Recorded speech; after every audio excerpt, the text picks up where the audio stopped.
चेतना जी। राधे राधे। गुरुदेव, आपके चरणों में कोटि कोटि प्रणाम। गुरुदेव, मेरे भूतकाल को मैं कैसे भूलूं? कभी कभी बहुत डिप्रेशन में चले जाता हूँ ये याद भूतकाल को याद कौन रखता है? नहीं, भूतकाल को कौन याद रखता है? अपनी माँ के गर्भ में थे, याद है? भूतई काल तो है। कहाँ पूर्व जन्म में क्या थे, याद है? भूतई काल तो है। भूतकाल की स्मृति तुम रख ही नहीं सकते, माया मिटारती चली जा रही। परसों शाम के क्या खाया था, याद है? भूतकाल को मिटा रहा है कि नहीं मिटा रहा?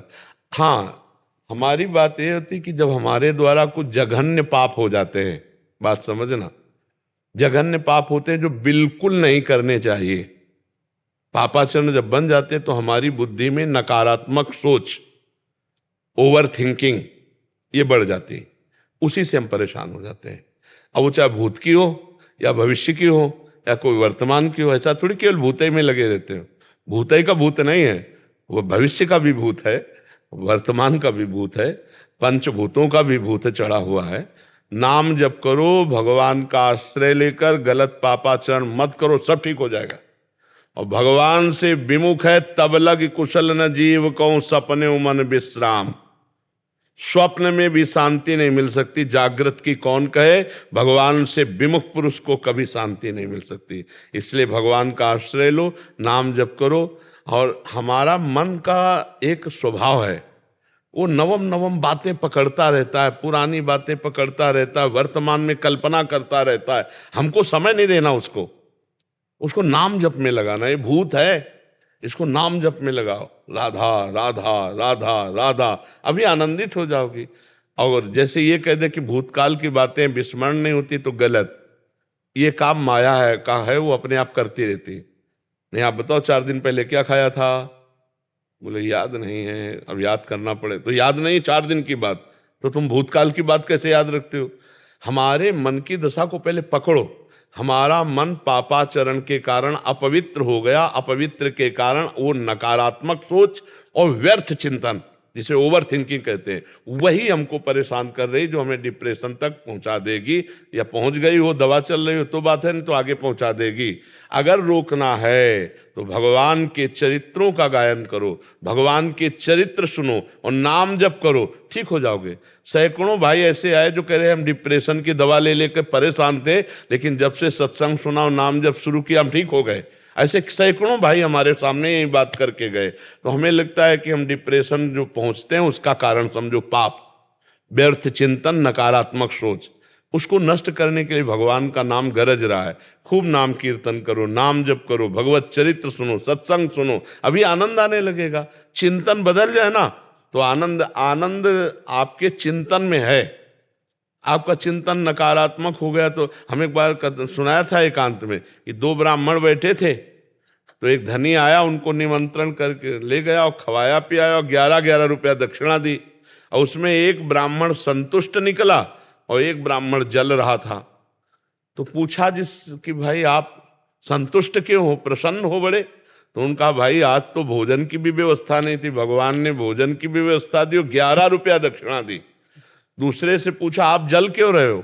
बोले जब आपने कहा निमंत्रण तो हमने सोचा 51 तो देगा ही, तो तुमने 11 दिया, हमारे 40 का घाटा हो गया, इसलिए मैं जल रहा हूं। अब आप बताओ जजमान का दोष है या चिंतन का दोष है? चिंतन का दोष है ना। एक खुश है और एक जल रहा है। तो यदि हमारा चिंतन ठीक हो जाए तो हर परिस्थिति में हम आनंदित हो सकते हैं। तो वो चिंतन ठीक होगा चित्तचोर प्रभु का चिंतन करने से। इसलिए नाम जप करो, भगवान के आश्रित रहो और व्यर्थ का चिंतन बंद करो। अगर नाम जप नहीं करोगे तो व्यर्थ का तो चिंतन होगा, और व्यर्थ का चिंतन होगा परेशान करेगा। काहे को व्यर्थ का चिंतन? हो ही सोई जो राम रचि राखा, को करी तर्क बढ़ावे साख। अस कही जपन लगे हरि नामा, आगे कविता है, अस कही जपन लगे हरि नामा। निरंतर नाम जप करने वाले को कभी भी कोई समस्या नहीं होती। भगवान शिव भी ऐसा विचार कर वही होगा जो भगवान ने चाहा है और नाम जप करने। तो हम काहे को ओवर थिंकिंग करें? ऐसा हो गया तो अरे भगवान है ना, नहीं ऐसा हो गया तो वो ऐसा भी भगवान है ना। कर तुम अकर तुम अन्यथा कर तुम सर्व समर्थ भगवान है। तो हमें लगता है क्यों हम कल के लिए इतना चिंतित हो जाएं कि दवा खानी पड़े? ओवर थिंकिंग क्यों? नकारात्मक सोच क्यों? नाम जप करके। अब आपका भगवान से परिचय नहीं इसीलिए है ना, नहीं आप भी तो भगवान के अंश हैं, जैसे हम भगवान के अंश हैं ऐसे आप भी अंश हैं, पर आप भगवान से मतलब नहीं रखते, इसीलिए आपकी दुर्दशा है। और भगवान से अभी मतलब रख ले तो आप देख लो, हम यही पूरे जीवन देखा है, पूरे जीवन देखा उनका प्यार ऐसे, जैसे लिखा है ना जो भक्तों के लिए, भक्तन पाछे यूं फिरे जो बछड़ा संगाए, जहां जहां भक्त चरण रखे वहां वहां रखूं हाथ, पीछे पीछे मैं फिरूं कभी न छाड़ूं साथ। ये जीवन भर देखा है कि भगवान कैसे प्यार करते हैं। और आप भी अगर भगवान के हो जाए तो आपको अनुभव में होने लगेगा भगवान कैसे प्यार करते हैं। जी। पूर्णिमा पांडे जी काशी से। राधा वल्लभ श्री हरिवंश महाराज जी, महाराज जी आपके चरणों में कोटि कोटि प्रणाम। महाराज जी आपकी कृपा से जीवन में ऐसा परिवर्तन आया है कि पूरा जीवन और चिंतन ही बदल गया है।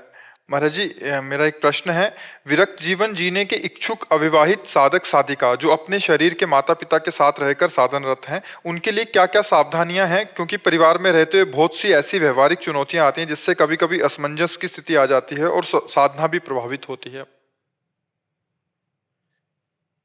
आजीवन ब्रह्मचर्य और गृहस्थ में रह करके बस सावधानी विशेष यही रखनी कि रिश्ते नाते संबंधी जन सब आते हैं, आपकी सैया आपकी ही केवल होनी चाहिए। उस शैया पे ना कोई रिश्तेदार, ना कोई नातेदार, ना कोई भी परिवार का सदस्य शयन नहीं करना चाहिए। क्योंकि जिस शैया पर हम शयन करते हैं, अगर उस पे भोगी पुरुष शयन करेंगे तो उसमें भोग के परमाणु होंगे और हमें शयन के समय काम वेदना जागृत होकर के हमें परेशान करेगी। अगर कभी ऐसे रिश्ते नातेदारों के घर भी जाना पड़े, मान लो गृहस्थी में रहते हुए, तो उस उपासक को चाहिए कि एक अपना वस्त्र रखे ऐसा बिछाने वाला, चाहे वो एक चद्दर ही क्यों ना हो, वो पर्सनल अपने उस सैया के ऊपर अपना चद्दर बिछाकर ही शयन करे, अपना आसन और अपना भोजन का पात्र। अगर भोजन का पात्र मान लो एक रिश्तेदार है आपके घर आया है, आपके घर वो मांस नहीं पाएगा पर वो बाहर मांस खाता है, वो मांस खाने वाला शराब पीने वाला उसी पात्र में भोजन पाया और उसी पात्र में आप भोजन पाएंगे, आप ब्रह्मचर्य नहीं रह सकते, आप साधना नहीं कर सकते। इसलिए ब्रह्मचर्य और साधन परायण उपासक को अपने पात्र और अपना शयन और अपना आसन ये बिल्कुल अलग रखना चाहिए। अगर ये रख पाया तो मुझे लगता है घर में भी रहते हुए ब्रह्मचर्य रह पाएगा और भगवत आराधना कर पाएगा। नहीं तो संस्कारों का बड़ा प्रभाव होता है। चित्रकूट में हमें युगल किशोर ले गए तो उन्होंने एक जगह नया घर बना था, तो एक चौकी थी उसमें शयन कराया, और शयन कराने के थोड़ी ही देर में हम उठ के बैठ गए तो वो लोग बैठे थे। तो हम कहा आप लोग बैठे? बोले पहले आप बताओ आप कैसे उठ पड़े? हम कहा इसमें बहुत गंदे संस्कार हैं, इस चौकी में इस आसन में बहुत गंदे संस्कार है। अभी हम तो हमको ऐसा ऐसा आभास, बोले बस यही बाबा, यही देखने के लिए हम लोग बैठे थे कि बाबा को क्या अनुभव होता है। तो हम कहा लिटाया क्यों? बोले मकान खरीदा है तो इसके संस्कार देखने के लिए मैंने सुना था। मतलब उस चौकी में उस आसन में संस्कार थे। तो हम अगर बिस्तर में विषयी पुरुषों के सोए तो उसमें विषय संस्कार होते हैं। तो हमको आजीवन ब्रह्मचर्य रहने के लिए अपने भोजन के पात्र और अपने शयन और अपने को पवित्र रखना, 2 बार स्नान तो करना ही है अगर आजीवन ब्रह्मचर्य रहना है। नैष्ठिक ब्रह्मचर्य के लिए त्रिकाल स्नान, आज हमने सत्संग में बताया पूरा जीवन हो गया 3 बार स्नान करते हैं। सोच लगे ना लगे हमारी दिनचर्या है, तो क्योंकि ब्रह्मचर्य को संभालने के लिए बहुत संयम की जरूरत है। और जैसे बहुत पकवान हैं या खट्टे पदार्थ हैं, इनको ब्रह्मचर्य के लिए निषेध किया गया है। जो बादी पहुंचाने वाले पदार्थ हैं और जो पकवान गरिष्ठ पदार्थ हैं और जो बहुत खट्टे पदार्थ हैं उनका खान पान त्यागे। और किसी भी ऐसे पुरुष से बात ना करे जो विषय संबंधी थोड़ी भी वार्ता करता हो। गृहस्थी में होते हैं ना कुछ रिश्ते नाते ऐसे जिनमें मजाक, बिल्कुल नहीं। अगर आजीवन ब्रह्मचर्य रहना है तो बिल्कुल किसी तरह का ऐसा संभाषण ना हो, और ऐसे कोई दृश्य दृष्टि में पड़ जाए तो दोबारा देखे ना, और अपनी नेत्रेंद्री को बचावे और चिंतन को बचावे, चाहे पशु पक्षी के ऊपर ही क्यों न जाए। तो हमें लगता है फिर गृहस्थ में रहकर ब्रह्मचर्य रहा जा सकता है। नहीं तो जैसे साधुजन है एक समुदाय में है, समुदाय में ब्रह्मचर्य बहुत अच्छे ढंग से बन जाता है। जैसे 100 संत हैं अब कुछ हाल में है, कमरे में दो दो पड़े हैं, तो एक दूसरे के सानिध्य से अपने को बचत हो जाती है। कई तरह के भय से, बिनु अवसर भयते राजोई, ब्रह्मचर्य अब कैसे रहा जा सकता, बिनु अवसर और भयते राजोई। अवसर नहीं है और भय है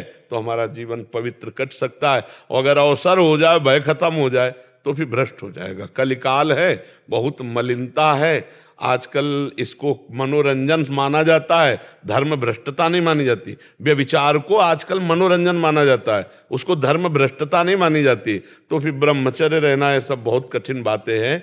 और अगर निर्वाह कर ले गया तो बहुत जल्दी भगवत प्राप्ति हो जाती है ब्रह्मचारी को, क्योंकि उसकी अखंड स्मृति में ब्रह्मचर्य उसका सहयोग करता है। और जहाँ अखंड स्मृति आई तो भगवत प्राप्ति हो गई। यस्य स्मरण मात्रेण जन्म संसार बंधनात् विमुच्यते नमस्तस्मै विष्णुवे प्रभु विष्णुवे। जिनका अखंड स्मरण जन्म मृत्यु के चक्र का नाश कर देता है, वो भगवान श्री हरि। सौरभ जी, हरिवंश। राधा वल्लभ श्री हरिवंश महाराज जी, आपके चरणों में कोटि कोटि प्रणाम। महाराज जी, भजन मार्ग में छल कपट को कैसे पहचाने? सत्संग में सुना, निर्मल मन जन सो मोहि पावा, मोहि कपट छल छिद्र न भावा। अंदर कुछ है, बाहर कुछ बोलते हैं। वाणी में, मन में और आचरण में जिसके एकता पाई जाती है वो संत है। जिसका वाणी कुछ और है, हृदय में कुछ और चल रहा है और चरित्र कुछ और है, उसे कपट कहते हैं, उसे छल कहते हैं। तो कपट को पहचानने की जरूरत थोड़ी, तो अंदर ही समझ में आता है कि हम कुछ बोल रहे हैं और है कुछ, और हमारे आचरण कुछ है, इसी को कपट कहते हैं। हम दिखावा जो करते हैं उसे कपट कहते हैं। जैसे कपट वेश कालनेमि ने धारण किया, वो साधु है नहीं, पर साधु का वेश धारण किया ना। तो हम ऐसे जो भक्ति में या किसी भी कार्य में कपट करते हैं, तो भगवान कहते हैं मुझे कपट अच्छा नहीं लगता। दूसरों के साथ छल करना, कपट करना, ये भगवान को अच्छा नहीं लगता। सरल स्वभाव न मन कुटिलाई। सरलता, हम जो बोल रहे हैं वैसे ही हमारे मन में चल रहा, वैसे हमारे आचरण है। हम सच्चाई से सबके सामने पेश आवें। कोई बनावटपना नहीं होना चाहिए, कोई छल नहीं होना चाहिए, कोई कपट नहीं होना चाहिए। तो भगवान को, जैसे हम नीच हैं तो हम नीच हैं, कामी हैं तो हम कामी अपने प्रभु के हैं। हमारे प्रभु सुधारेंगे, हम वैसे जैसे हैं वैसे। बड़े बड़े संतों ने देखो कैसे अपनी बात कही। गोस्वामी जी कह रहे, जो मैं अपने अवगुण कहूँ, बाढ़ई कथा पार नहीं लहूँ। अगर हमसे पूछे कोई तो हम अपनी बड़ाई मारेंगे, लेकिन जो संत है वो क्या कह रहे, जो मैं अगर अपने अवगुण कहना चाहूँ ना तो बड़ी कथा बढ़ जाएगी। ताते कछु मैं अलप बखाने, थोड़े महू समुझी है सया। ये निर्मल हृदय, जरा भी दोष नहीं है, दोष की संभावना मात्र को देख करके वो कह रहे हैं कि मैं कितना अधम हूँ, मैं कितना नीच हूँ। दो सूरदास जी महाराज, मोसम कौन कुटिल खल कामी, जिन मुको तन दियो ताहि बिसरायो, ऐसो नोन हरामी। ये निर्मल हृदय। हमसे पूछा जाए तो हम अपनी मलिनता को छुपाकर साधुता को प्रकाशित करेंगे, अपने नीचपने को छुपाकर महानपने को प्रकाशित। ये छल है, ये कपट है। भगवान करे मोह कपट छल छिद्रन, निर्मल जन मन सो। देखो निर्मल मन से हनुमान जी महाराज कह रहे, असमय अधम सखा सुन मोहू पर रघुवीर। नहीं कह रहे मैं ऐसा अधम हूं ऐसा। सबरी जी देखो निर्मल हृदय, अधम ते अधम अधम मति नारी, तिनमा मैं मति मंद अघारी। ये हम जैसे हैं वैसे भगवान के सामने और वैसे समाज के। कोई नाटकबाजी, कोई दंभ, कोई पाखंड, कोई छल कपट, ऐसा हम ना करें कि अपने को श्रेष्ठता दिखाने के लिए हम श्रेष्ठ है नहीं और श्रेष्ठ बात करें। अंदर हमारे बहुत गंदगी, आचरण हमारे बहुत गंदे, और हम अपने को महान साबित। तो ये कपट है, ये छल है, ऐसा है। प्रमिता जी, काठमांडू नेपाल से। राधे राधे महाराज जी, आपके चरणों में कोटि कोटि प्रणाम। महाराज जी, जीवन में अगर कोई महापाप हो जाए तो उसकी मुक्ति के लिए श्रीमद् भागवत पारायण कराएं या नाम जप ही चल जाएगा? दोनों।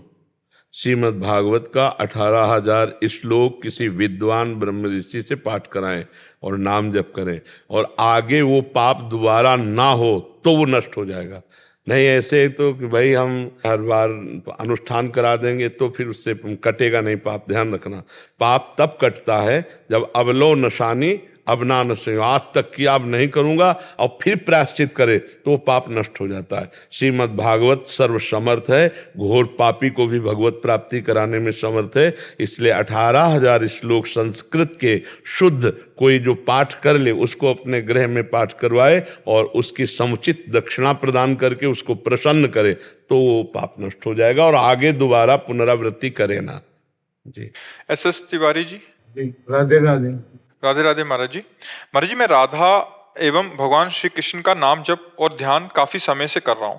महाराज जी, कृपया माँ राधा जी की कृपा प्राप्त करने के लिए और मुझे क्या करना पड़ेगा? लाल रंगीलो गाइए ताते प्रीति रंगीली पाइए। जिस पर श्री कृष्ण कृपाल होते हैं उसे राधा चरणारविंद की प्रीति देते हैं।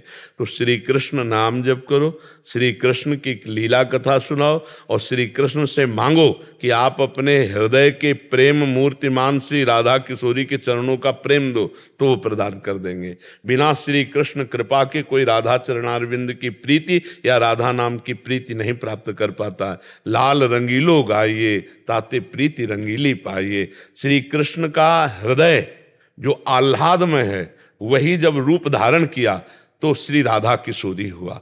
प्रीतिरु मूर्तिमती रस सिंधु सार संपदि विमला वैदग्धी नाम हृदयम काचन वृंदावनाधिकारिणी धेत जयति। प्रेम समुद्र है लालजू श्री कृष्ण और प्रेम समुद्र का सार है लाडली जू सांद्रानंद घन प्रेम मूर्ति किशोरी। श्री जी कौन है? लालजू का हृदय है, लालजू का प्रेम है, लालजू का आनंद है। श्री कृष्ण को हम लालजू कहते हैं, उनका आनंद है वो। तो जब तक धनी ना चाहे तो धन की तरफ नजर नहीं हो सकती। तो राधा धन के धनी है श्री लालजू, किशोरी जी उनका धन है। वो जब कृपा करें तो राधा नाम में प्रीति हो, किशोरी जी के चरणों में प्रीति हो। श्री कृष्ण कृपा के बिना राधा चरणारविंद में प्रीति या राधा नाम में प्रीति नहीं हो सकती। तो श्री कृष्ण लीला गायन करो, श्री कृष्ण नाम गायन करो और उसका फल मांगे कि श्री कृष्ण प्रसन्न होकर राधा चरणारविंद की प्रीति प्रदान करे। समझ पा रहे आप? पेशे से मैं वकील हूँ और अपने कार्य के दौरान जो है ऐसे बहुत सारे अपराध होते होंगे जो क्या नाम है इस वक्त व्यक्त नहीं किए जा सकते। जैसे वो मेरे अपराध नहीं है बल्कि लोगों के कार्यों के दौरान है। और ऐसे कैसे स्वामिनी की कृपा होगी? ये हम ये आपसे प्रार्थना करते हैं कि जिस विषय को आप जान लीजिए कि अपराधी ये पक्का अपराध किए हुए है तो आप उसको मत जितवाइए, चाहे जितना पैसा दे आप उसको मत जितवाइए।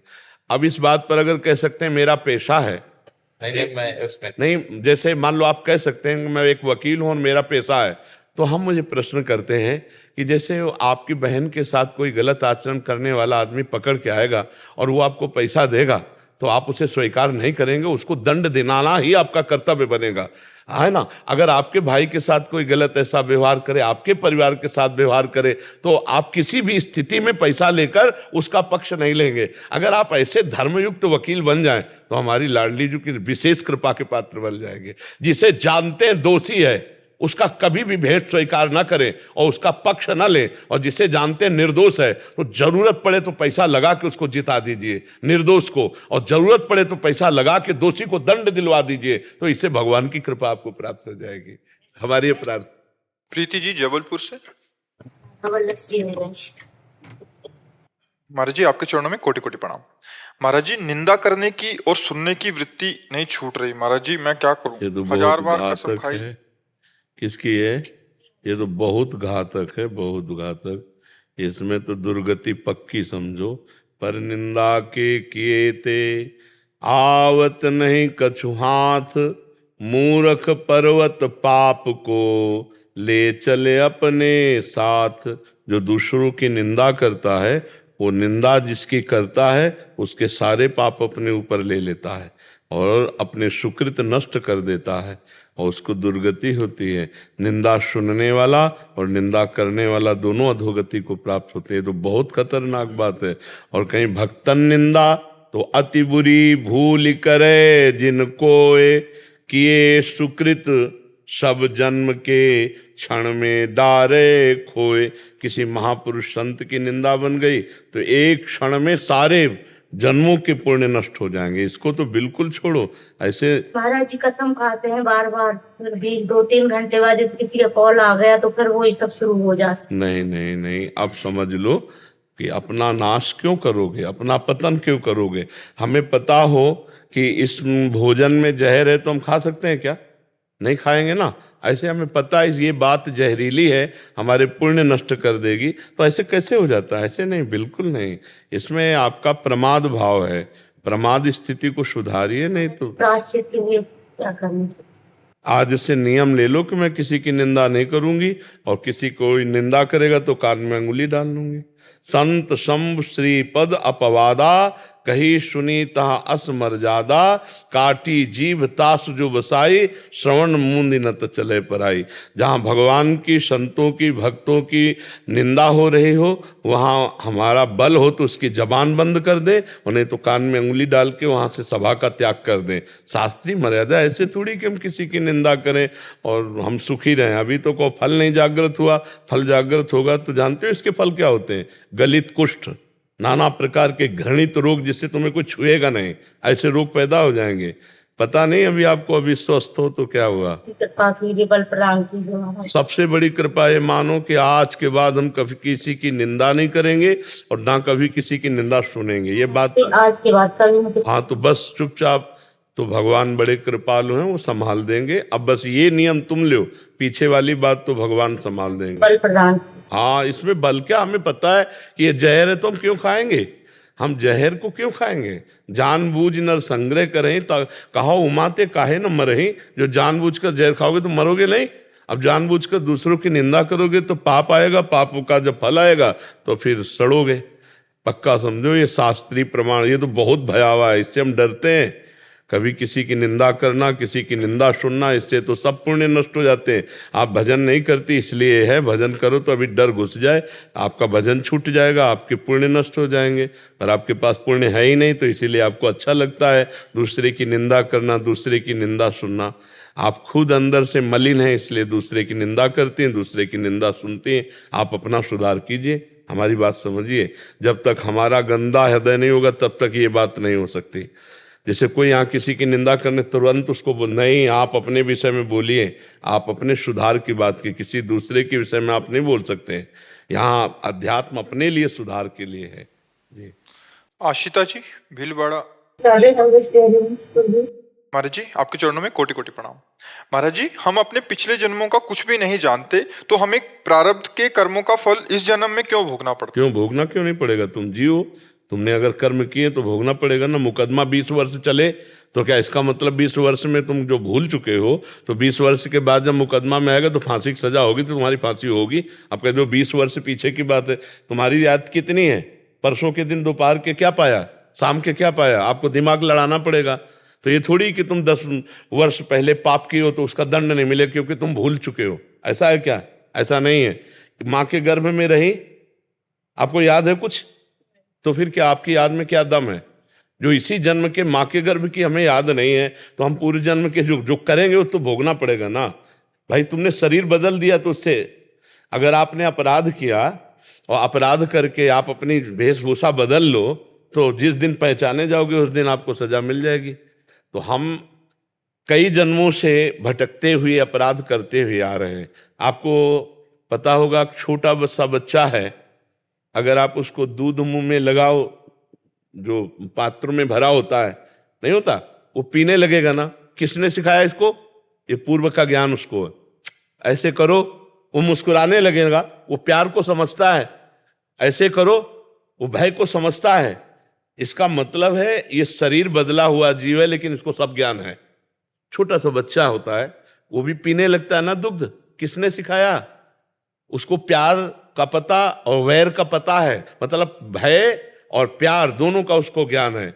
क्योंकि वो जीवात्मा, शरीर अभी बच्चा का है लेकिन वो पुराना है, तो उसको भोगना पड़ेगा। अवश्य में भोक्तव्यम कृतम कर्म शुभाशुभम। ये जन्म जन्मांतर का चक्र मिटाना है तो नाम जप करो, भगवान की भक्ति करो, भगवान का आश्रय ले लो, तो पूर्व में जो रचा हुआ शरीर का प्रारब्ध है वो तो भोगना पड़ेगा, लेकिन संचित भस्म हो जाएगा और अभी जो नए बने हैं इनको भी भगवान क्षमा कर देंगे, तो हमारा जीवन सुखमय हो जाएगा। अपने इस दलील से कि जो हम नहीं जानते हमें भोगना क्यों पड़ेगा, तो अवश्य भोगना पड़ेगा। तुम्हारी जानकारी है ही कितनी है। अभी परसों की जानकारी अगर हम लेना चाहें तो आपको सोचना पड़ेगा, परसों क्या क्या बना था, शाम के क्या क्या पाया। अच्छा, परसों के लिए भी सोचना पड़ेगा, वर्षों की तो बात जाने दो। इसी जन्म की आपको कितनी याददाश्त है। माँ के गर्भ में हम सब रहे हैं, 9 महीने रहे हैं, लेकिन एक बात भी याद नहीं। हम तीनों से पाप करते रहते, वाणी से पाप करते, शरीर से पाप करते, मन से पाप करते रहे, और चाहते सुख है, करते हैं दुख वाला आचरण और चाहते सुख है, इसीलिए भोगना पड़ेगा। अब हमारी तुम्हारी भूल हो जाए तो उससे भगवान थोड़ी भूल जाएंगे, जो हमने कर्म किए वो भूलना पड़ेगा। ये पोशाक है स्त्री पुरुष की। आप तो पुराने हैं, आप कभी किसी के पिता बने होंगे, कभी देवता बने होंगे, कभी दैत्य बने होंगे, लेकिन इस समय आप स्त्री रूप में बैठे हैं, तो भगवान की नजर में तो आप स्त्री नहीं है। भगवान की नजर में वो जीव है जिसने जो कर्म किया है उसको भोगना पड़ेगा। स्त्री पुरुष शरीर की पोशाक बदलने पर भगवान का निर्णय नहीं बदल जाता, ये भोगना पड़ता है।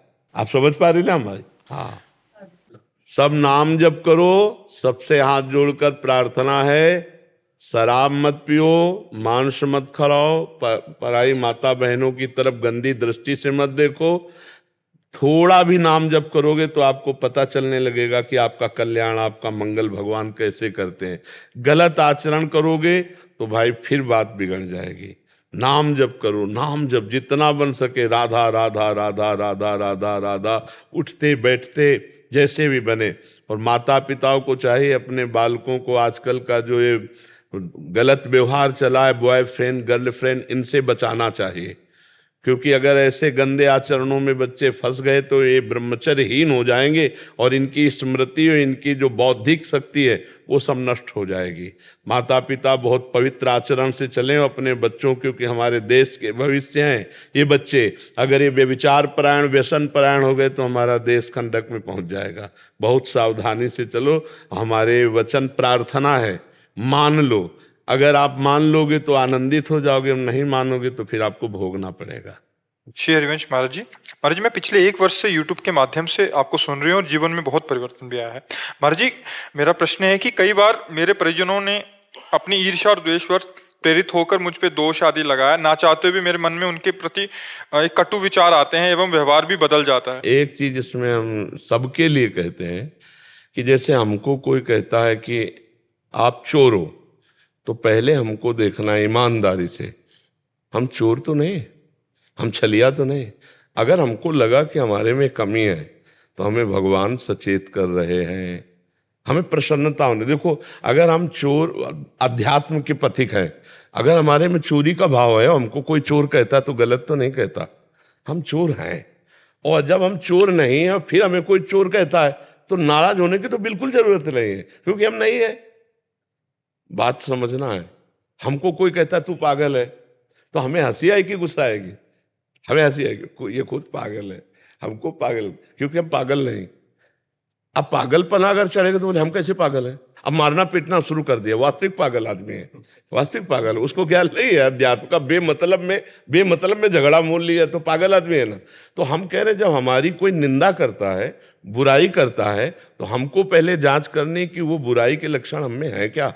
अगर हैं तो यार बढ़िया बात है, सामने वाला हमारी गंदगी देखकर हमको बता रहा है, हमें सुधार लेना चाहिए। और यदि नहीं है तब तो हंसने की बात है यार। हमको कोई कहे चोर, अच्छा मान लो हमसे कोई कहे कि आप कलेक्टर साहब, हमको कोई कहे कलेक्टर साहब, तो हम मान लेंगे क्या कलेक्टर है?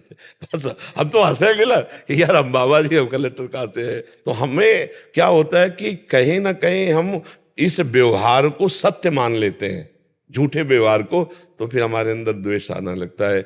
मैं बुरा हूं नहीं, इसने बुरा कह, और सही बात पूछा जाए तो ये तभी लगता है जब होता है कुछ। आप समझना, अंदर हमारे अज्ञान के कारण कुछ मलिनता होती तभी ये बात होती, नहीं तो बिल्कुल प्रभाव नहीं पड़ेगा। कैसे को प्रभाव पड़ेगा बोलो? लेकिन शक हो जाता है कई बार खुद में कि नहीं, खुद में शक नहीं। जैसे आप प्रेम से बहुत मिल रहे हो, हाँ, और वो भी आपके साथ बहुत प्रेम में हो गया, और फिर बाद में उसको ऐसा लगता है कहीं फायदा उठाने के लिए तो नहीं हमसे इतना मिलना शुरू कर। नहीं तो आप उसमें भगवत भाव कीजिए। अध्यात्म के जब पथिक है तो उसे व्यक्ति भाव न रखिए, भगवत भाव कीजिए। अगर फायदा उठा लेता है तो बढ़िया बात है।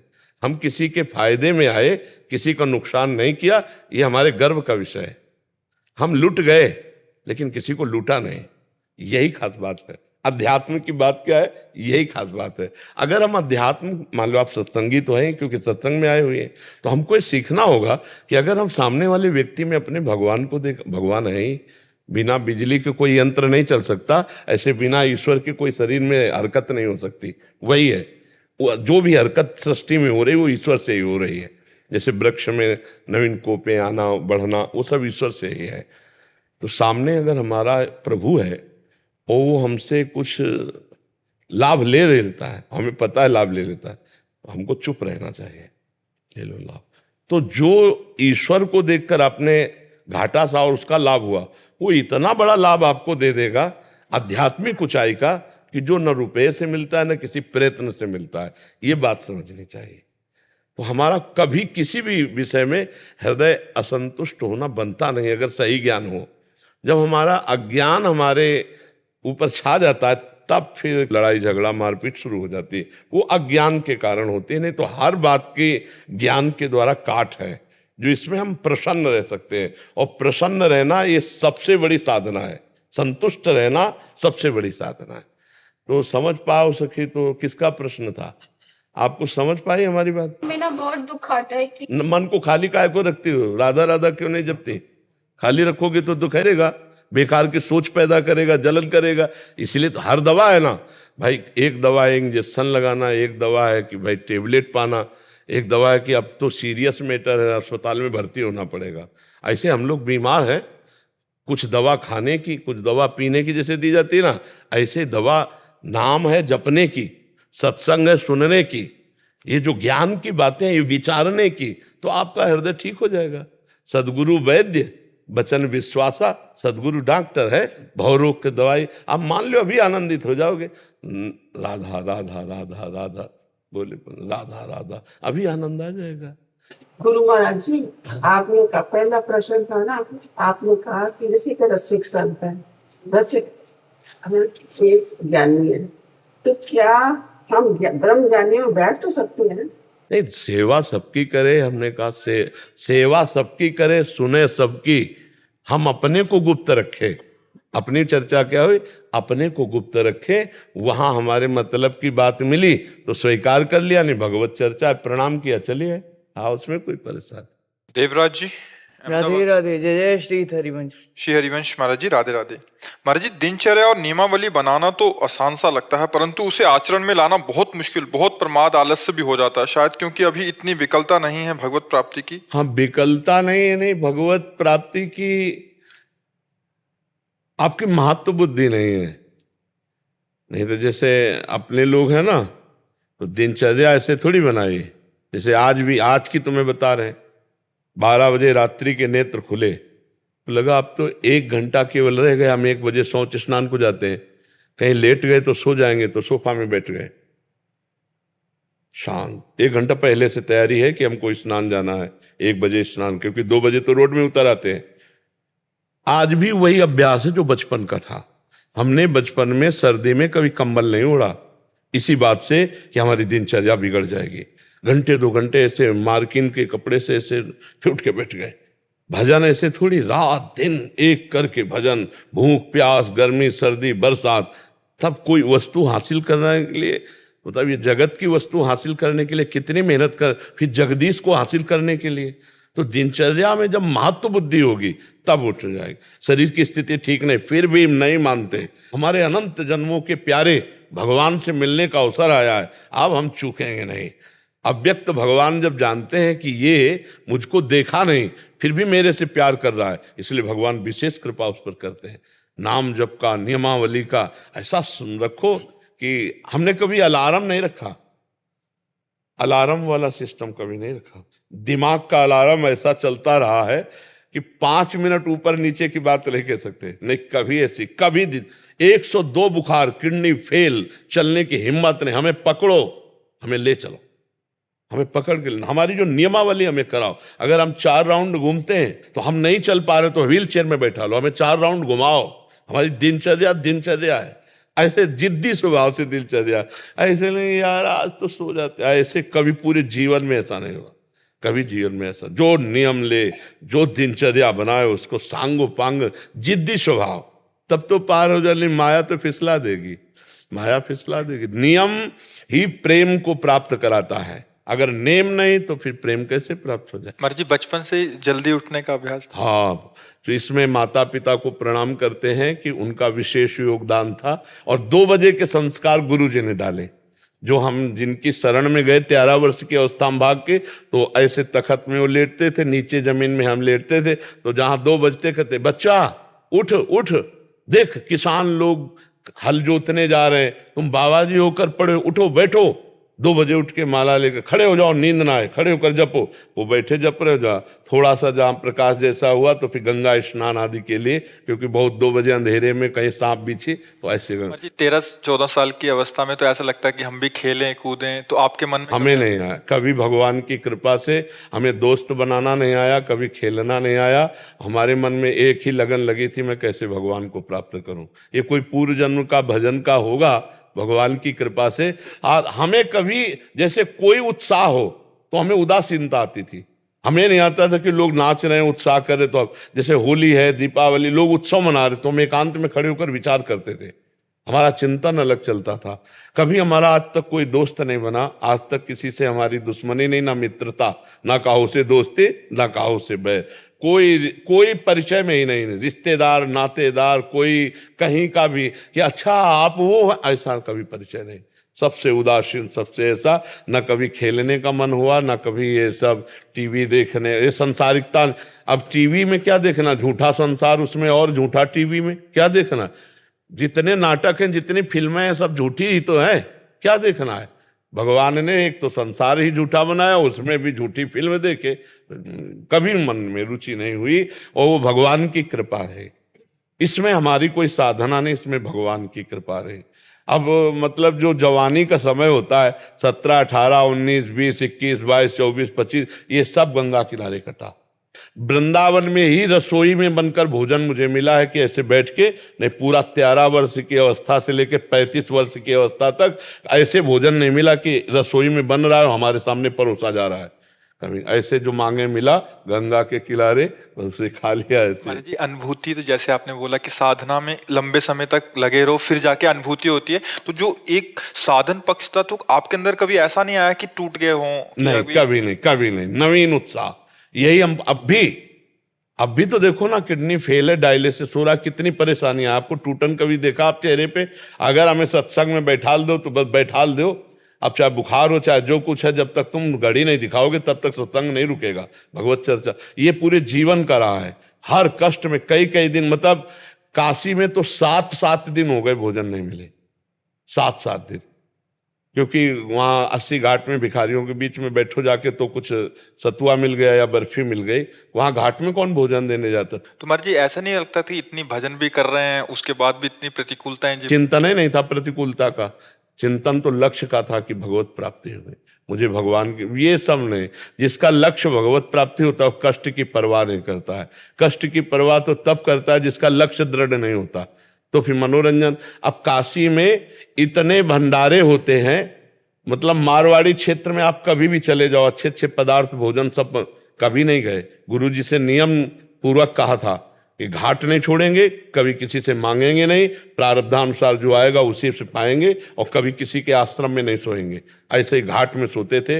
वर्षा हो गई तो शंकर जी के मंदिर थे, उन मंदिरों में चले जाते थे।